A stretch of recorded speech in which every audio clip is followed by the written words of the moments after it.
যারা দেনমোহর ব্যবসায়ী অর্থাৎ দেনমোহর ব্যবসা করে এদের বিরুদ্ধে কি মামলা করা যায় বা আসলেই কোনো মামলা করা যাবে কিনা এটা কিন্তু জানাটা খুবই দরকার। ধরেন দেনমোহরের পুরো টাকা মানে বিয়ে হলেই দেনমোহরের টাকা পাওয়া যাবে, এই আইনটার কারণে বর্তমানে অনেক ফ্যামিলি এই ব্যবসা শুরু করছে। সরাসরি দেনমোহর ব্যবসা। এরা কি করবে, আপনার সাথে বিন্দু মাত্র রাগারাগি কাটাকাটি মারামারি ঝগড়া কিছু নাই, একবারে হাসি খুশি মনে বেড়াতে গেছে বাবার বাড়ি যায় কোনো মতে আর আসবে না। আপনি আপনার সমস্ত নাম্বার ব্ল্যাক লিস্টে দিয়ে দিয়েছে, যোগাযোগ করার সুযোগ নেই। আবার স্ত্রী ছাড়া অন্য যারা আছে তাদেরকে যদি আপনি ফোন করেন তারা কি করবে, আপনাকে বিশ্রী বিশ্রী ভাষায় গালিগালাজ করবে, বকা দেবে, আর শুধু কথায় কথায় বলবে একটা ফয়সলা করো, দেনমোহরের টাকা দাও, দেনমোহরের টাকা দাও। একটা কথা মনে রাখবেন, দেনমোহর ব্যবসায়ী কারা এটি কিন্তু আগে আপনাকে বুঝতে হবে।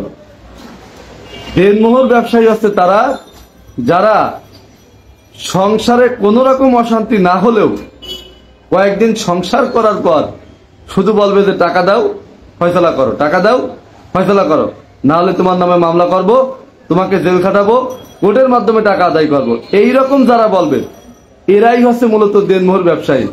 যেহেতু আইনে দেনমোহর ব্যবসা সম্পর্কে কোনো কিছু বলা নাই বা দেনমোহর ব্যবসায়ীদের সম্পর্কে কোনো সংজ্ঞাও দেওয়া হয় নাই, কিন্তু যেহেতু এরা দেনমোহর ছাড়া কিছু বোঝে না, বিয়ে হয়েছে এরা সংসার করবে না।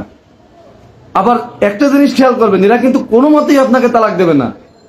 আপনি যত চেষ্টা করেন, আপনি বলবেন যে আমি তো সংসার করব, সংসার তো তুমি করবা না, তাহলে তুমি একটা ফয়সলা করো। ওরা কিন্তু কোনো মতে ডিভোর্স দেবে না, কোনো মতেই না। ধরেন যদি তারা ডিভোর্স দেয় তাহলে তো তাদের দিকে আঙ্গুলটা চলে যাবে যে তারা দেনমোহর ব্যবসায়ী, ডিভোর্স দিয়ে দেনমোহরের টাকা চাচ্ছে। এই জন্য এরা কোনো মতেই ডিভোর্স দেবে না। আপনাকে বলবে কি, তুমি আর একটা বিয়ে করে ভালো, যাও, তোমার যখন এত সমস্যা আর একটা বিয়ে করো। আর যখনই আপনি আর একটা বিয়ে করবেন তখন কি হবে, আইন কি যে প্রথম স্ত্রী থাকা অবস্থায় তার অনুমতি ছাড়া দ্বিতীয় বিয়ে করলে সাথে সাথে কিন্তু দেনমোহরের পুরো টাকা পরিশোধ করার বিধান, অর্থাৎ এটা দেওয়াই লাগবে। তাহলে কি হলো, তালাকও দিলাম না, আবার খুব সহজে আমি দেনমোহরের টাকা পেয়ে গেলাম, সুবিধা হলো। কিন্তু এই ভুলটা ভুলেও কেউ করবেন না। অর্থাৎ প্রথম স্ত্রীর সাথে যদি ঝামেলা থাকে সেই ঝামেলা মিটমাট না করে দ্বিতীয় বিয়ে করবেন না, প্রথম স্ত্রীর অনুমতি ছাড়া দ্বিতীয় বিয়ে করবেন না। এই যে যখন কি করবেন, এদের বিরুদ্ধে কোথায় মামলা করবেন, আদালতেই মামলা হবে। সম্প্রতি কিন্তু খুলনার আদালতে এই দেনমোহর ব্যবসায়ীদের বিরুদ্ধে একটা মামলা হয়েছে এবং সেই মামলায় তাদেরকে কিন্তু সাজাও দেওয়া হয়েছে। তা আপনাদের যদি এরকম ভাগ্য কারো হয় যে আপনার ওয়াইফ দেনমোহর ব্যবসায়ী, আবার এই ক্ষেত্রে দেখবেন শুধু ওয়াইফ কিন্তু দেনমোহর ব্যবসায়ী না, মানে এটা একা একা হয় না, ওয়াইফের সাথে ওয়াইফের মা থাকবে, অর্থাৎ আপনার শাশুড়ি থাকবে, আপনার শ্বশুরও থাকতে পারে। আপনি আপনার বাবা মা ভাই বোন আত্মীয় স্বজন সবাইকে নিয়ে আনতে গেছেন, আপনাকে তো অপমান করেই গেলে, আবার ধরে ধরে মারধরও করে। আপনার বাবা মাকে নিয়ে গেছেন, বাবা মাকেও অপমান করে, শুধু অপমান করে তাই না, বাবা মাকে ধরে মারধরও করে। তাদের একটা কথাই যে তোমরা ডিভোর্স দাও আর আমাদের সাথে ঝামেলা মিটাই ফেলো, আমার মেয়ে তোমার বাড়ি যাবে না, আমার মেয়ে তোমার ভাত খাবে না। এরা কিন্তু দেনমোহর ব্যবসায়ী। এদের বিরুদ্ধে কিন্তু এই দেনমোহর ব্যবসার জন্য আইনে মামলা করার বিধান আছে, সেটা হলো 420 ধারায় আপনি মামলা করতে পারবেন।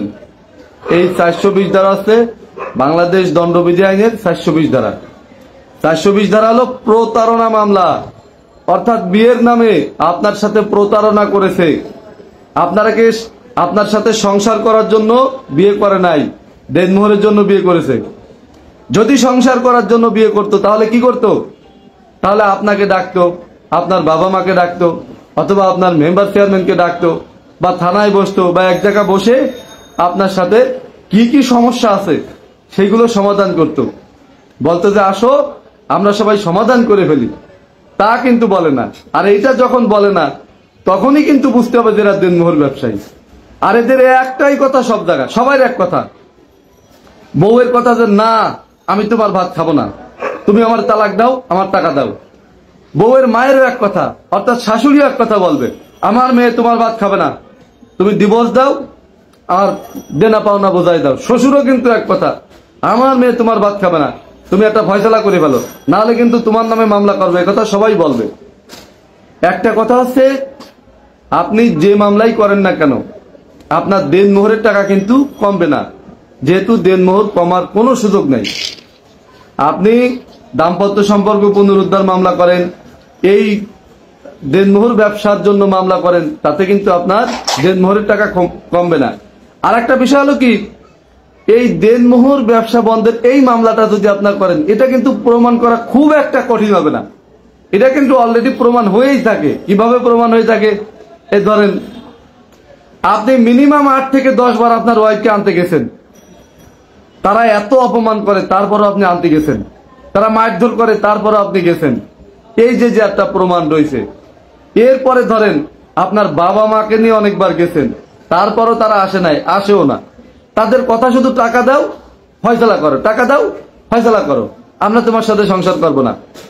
আবার এমনকি অনেক সময় মেম্বার পর্যন্ত নিয়ে গেছেন, আত্মীয় স্বজন নিয়ে গেছেন, গ্রামের লোকজন নিয়ে গেছেন। এই সবই কিন্তু আপনার প্রমাণ, আর এটা কিন্তু অনেকটা প্রমাণ হয়েই থাকে। তাই এই মামলা প্রমাণ করা আর এদেরকে শায়েস্তা করা এটা কিন্তু খুব কঠিন ব্যাপার না, খুব সহজেই এটা করা যাবে। তাই যারাই দেনমোহর ব্যবসায়ী, এদের বিরুদ্ধে আপনি বাংলাদেশ দণ্ডবিধি আইনের 420 ধারায় মামলা করতে পারবেন। আর একটা করতে মানে ধারা একই সাথে 3টা ধারা হবে, একটা হবে 420, একটা হবে 406, অর্থাৎ অপরাধমূলক বিশ্বাসভঙ্গ। তারা বিশ্বাসভঙ্গ করছে, আপনার সাথে সারা জীবন সংসার করার কথা বলে কোন রকম কারণ ছাড়া আপনার সাথে সম্পর্ক ছিন্ন করতেছে। তাহলে কি করবেন? আরো একটা ধারা আছে 34 ধারা। এই 34 ধারা হলো যে 2-এর অধিক যদি হয় বা এদেরকে একসাথে আইনের আওতায় আনা। ধরেন স্ত্রী অপরাধ করেছে, তার সাথে শাশুড়ি অপরাধ করছে, তার সাথে আপনার শ্বশুর আছে, এছাড়াও অন্য আরো যদি কেউ থাকে, সবাইকে 34 ধারা দিয়ে এই মামলায় শায়েস্তা করা যাবে বা শাস্তির বিধান করা যাবে। মনে রাখবেন, যদি আপনার ফল্টের কারণে আপনার ওয়াইফ বাবার বাড়ি যে না আসে, তখন কিন্তু আপনি এই মামলা করতে পারবেন না।